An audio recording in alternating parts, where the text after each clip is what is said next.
Урматтуу көрүүчүлөр, биз бүгүн Түркия Республикасынын Измир шаарында түрк маданий эстеликтерди изилдөө боюнча бир симпозиумда жүрөбүз. Анан Казакстанда Астанада иштеген азыр Шерубай Курманбаев уулу менен азыр маектешкен атабыз. Бул маектешибиз түрк элдериндеги терминология маселеси боюнча болмокчу. Урматтуу Шерубай агай, сиз ушул кандидаттык диссертацияңызда изилдөөңүздө эле доктордук изилдөөңүздө дагы жалаң терминология боюнча экен да. Анан биздин кызыкканыбыз мындай болуп атат. Ошо терминология боюнча 1926 жылы Бакуда өткөн түркологиялык симпозиумда ошо терминология маселеси абдан биринчи орунга коюлуптур да. Анан ошол боюнча сиз электрондук жазууну угуп, ошол боюнча жакшы маалымат айттыңыз да. Ошол боюнча дагы кызыгат, элдер да кызыгат, өзүңүздүн оюңузду айтып койсоңуз. Жакшы. Рахмет сизге. Жалпы 20-шы ғасырдың басында ең бір өзекті мәселе түрк халықтары үшін ол әліпби мен терминология болды. Біздің қазақ қырғыз ғалымдары бұл мәселеде Байтұрсынұлы, Тыныстановтар бірлесіп бір бағытта жұмыс істеді. Ғылыми ұстанымдары да бір болды.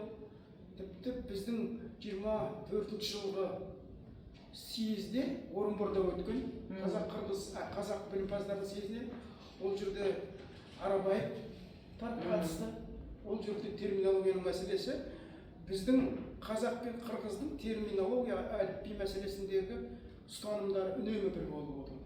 26 жылғы Бакуде өткен 26 ақпан мен 5 наурыз аралығында бірінші бүкілодақтық терминология съезі өтті. Сонда Қазақстаннан 5 делегат қатысты, Қырғызстаннан Тыныстанов бастаған делегация қатысты. Бұл жерде Ахмет Байтұрсынұлы терминология жазу мәселесі бойынша баяндама жасады. Сол баяндамаларында Ахмет Байтұрсынұлының айтатыны бар. Бірінші қойып отырған мәселесі әрине сингармонизм.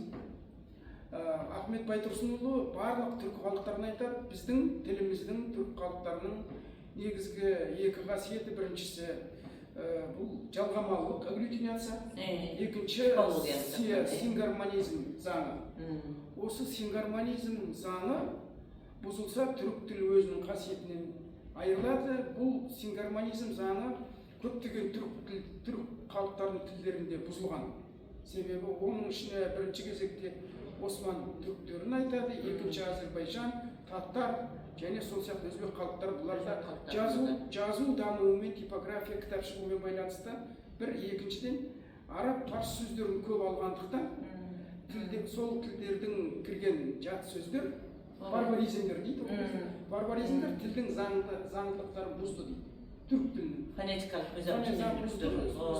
Сондықтан біздің бұл тілдермен арасында кірме сөздер көбейгендіктен тілдің лексикалық қоры аластанды, сингармонизм заңы сақтала бермейді дейді. Ал бізде қазақ және қырғыз тілдерінде бұлар таза тілдер, таза сақталған. Осы сингармонизм заңы бұзылмаған, бұлар асыл түбірінен. Күнге дейін жақсы сақталған. Көне қасиеті өте жақсы сақталған. Соны сақтап біз мына бізден сөйлеген кім екінші Елдес Омарұлы деген ғалым болған, Елдес Омарұлы. Ол да соны айтады, біздің түрік тілдерін бөліп тұрған ең үлкен кедергі болып тұрған нәрсе араб парсы сөздері. Осы араб парсы сөздері азайса, сіздер араб парсы сөздерін азайтып, түрік сөздерін бір-бірімізден алсақ, онда біздің тілімізде кедергі көп болмайды, біз бір-бірімізді өте жақсы түсінеміз дейді. Ал тілге бұрында кірген араб сөздері, бұрын ертеректе кірген, мұсылман тілімен байланысты келген, олар тілімізге біздің грамматикалық, фонетикалық заңдылықтарымызға ыңғайластырылып алынған, олар қалсын дейді. Бірақ енді қандай сөз болса да жалпы Европа халықтарынан біз сөз алсақ та, олар да біздің фонетикалық, грамматикалық тіл заңдылықтарына, тіл табиғатына лайықталып алыну керек, ең бастысы дейді. Біз бірінші кезекте өз тілімізде сөз жасауымыз керек, екінші кезекте біз түрік халықтарының, туысқан халықтардан бір-бірімізден сөз алуымыз керек дейді. Үшінші принцип, Байтұрсыновтың айтады. Үшіншісі, біз сөзді Европа халықтарынан кең тараған, әлемге кең тараған терминдерді алуымыз керек. Бірақ оларды да түрік тілінің заңдылықтарына икемдеп алуымыз қажет дейді. Бұл мәселеде жалпы қазақтың, қырғыздың осы ерекшеліктері, тілдерінің ұстанымдары жалпы біздің Байтұрсынның, Тынысбаевтың ғасыр басында бірдей болған. Енді біздің көтеріп отырған мәселе соңғы жылдары Совет одағы, одан кейін ол біздің сол Баку конференциясына қатысқан Байтұрсынов, басқа да түркологтардың бір репрессия құрбаны болды. Олар атылып түрмеге қамалғаннан кейін біздің олардың ұстанған жолы 20 ғасырдың басында түркшілдер, пантүркистер, исламистер деп оларды жолын жалғастырмай бізді советтік принципке қарай бөлді. Жаңа принциптер атқарылмай қалды. Енді жаңа принцип белгіленді. Ендігі принцип бойынша традициялық принцип. Біз терминдерді орыс тілінен Мәскеу арқылы алуымыз керек. Өзгертпей тұрып алуымыз керек.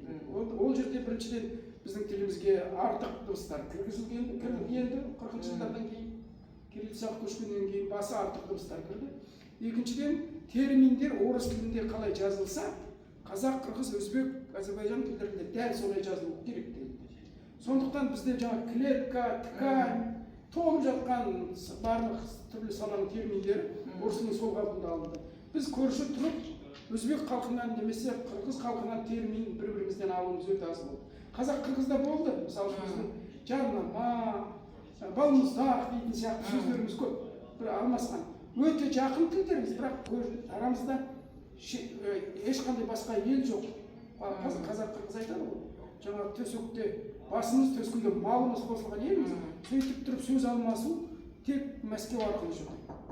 Ендігі жерде біздің мақсат, қазақ, қырғыз, өзбек, Азербайжан, татар, түрік, басқа да түрік халықтары өзара бір-біріне сөз алу керек. Ортақ терминдерді, жалпы түркілік терминдерді біз көбейтуіміз керек. Біз өзіміз жеке-жеке тәлім беретін болсақ, әр сөз өзімізше айтып, онда біздің терминологиялық қорымыз, лексикалық қорымыз алыстап бір-бірінен ертең қырғыздың дәрігері мен қазақтың дәрігері, түріктің экономисі мен қазақтың экономисі сөйлескен кезде осындай симпозиумда, конференцияда, басқа да жерде олар бір-бірін түсіну қиын болады.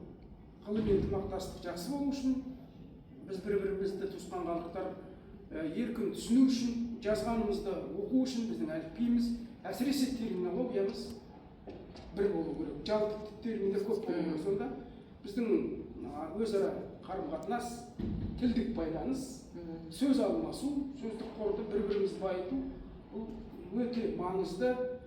Қазіргі біздің түрік халықтарының арасында түркологиядағы ең бір маңызды мәселе деп санаймыз. Шәрбай мырза, мен қызыққан бір лингвистикалық терминдер бойынша сұрағым келіп отыр. Şu lingvistikалық терминдерді уақытында Қасым Тынысбаев ушунчалык бір орынду, абдан туруктуу терминдерди бизге кейін жеткирип колдонуп келатабыз. Қасым Тынысбаевдын еңбеги да сөз түркүмдөр боюнча өзгөчө. Зататош, жататош деген сыяктуу анан жөндөмөлөрдөн автош жөндөмөсү, ийлик, барыш, табыш дегендердин баарын Қасым Тынысбаев негиздеп туруп, анан кийин ушул күнгө чейин туруктуу колдонуп келатабыз. Анан ушул терминдерди изилдеп көргөндө, мына түрк тилинин лингвистикалык терминдерди изилдегенде, эми арабчадан алынган терминдер менен түркчөнүн терминдери болуп, варианттар абдан көп болуп кеткен да. Иретсиз, туруксуз болуп туруп, мисалы үчүн бир эле Зататош дегенде алар исим дейт, анан түркчө ат дейт, Ататошту адыл дейт, анан Замир дейт деген сыяктуу ушундай бир мындай жөндөмөлөрдүн бир жөндөмөнүн 11 варианты бар да. Анан ушу Казакстанда кандай ушу лингвистикалык терминдерди жаңа сиз өтө жакшы айтып отырсуз. Біз ғасырдың басында жаңа айтып отырған барыс, табыс септігі қазақта да бізде бірдей, қырғызда да бірдей. Өйткені Байтұрсынов пен Тынысбаев екеуі осы келісіп алды. Біз қазақ, қырғыз жеке-жеке өз бетімізбен кеткен жоқпыз. Көрдіңіз бе, олар өте жақсы түсінді. Бізге осыны терминологияны жақындастыру керек екен. Түркологтар ғасыр басында өте жақсы түсінді. Жаңа сіз айтып отырған терминдердің бірі. Бізде зат есім, сіздерде де зат есім, сын есім бірге терминдер көрдіңіз бе? Қазір ондай ұстаным жоқ. Ушуну менен сыймыктанат экенбиз да демек. Бізге биздин міндетimiz қазіргі түркологтардың, ғалымдардың осы екі тілді алыстату емес, екі тілдің байтұрсынов пен тыныстанов сияқты жақындату керек. Сосын жаңағы жарыспалық вариант. Олар көбейгенде соның ішінен ең жақсысын.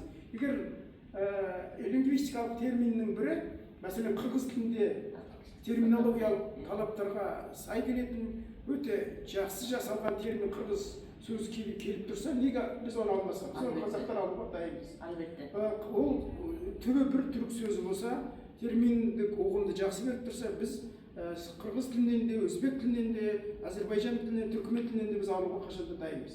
Сондықтан бізге бірлікте жұмыс істеу керек. Жеке-жеке отау тігіп, алысқа қарай кетіп, бір-бірімізден терминологиялық қорды алыстатуға болмайды. Бізге жалпы түркілік, жалпы түрк тілдеріне ортақ терминологиялық қор қалыптастыру, бұл біздің түрк әлемінің бірлігі үшін, түрк тілдерінің жақындасуы үшін, түрк халықтарының түрлі саланың мамандары, экономист те, биолог та, химик та, биотехнолог та бір-бірін қиындықсыз түсінетіндей жағдай болу керек. Сол үшін бізге терминологиядағы ортақ терминдерді көбейту өте маңызды. Пікіріңізге қосыламын. Сізге чоң рахмат. Жақсы пікірлерді айттыңыз. Өзгөчө ушул Бакуда болгон курултайдагы ойлорду атап кенен кылып айттыңыз. Кудай буйрса, бир мүмкүнчүлүк болсо дагы сүйлөшөбүз, Кудай буйрса. Кыргызстанга да келесиз, ошондо көрүүчүлөргө дагы кененирээк айтып бересиз деп ишенемин. Урматтуу көрүүчүлөр, сиздердин атыңыздан Чырбай мырзага рахмат айтамын. Кудай буйрса, кийинки жолкусуна чейин көрүшкөнчө эсен калыңыздар. Рахмат. Аман сау болуңуздар.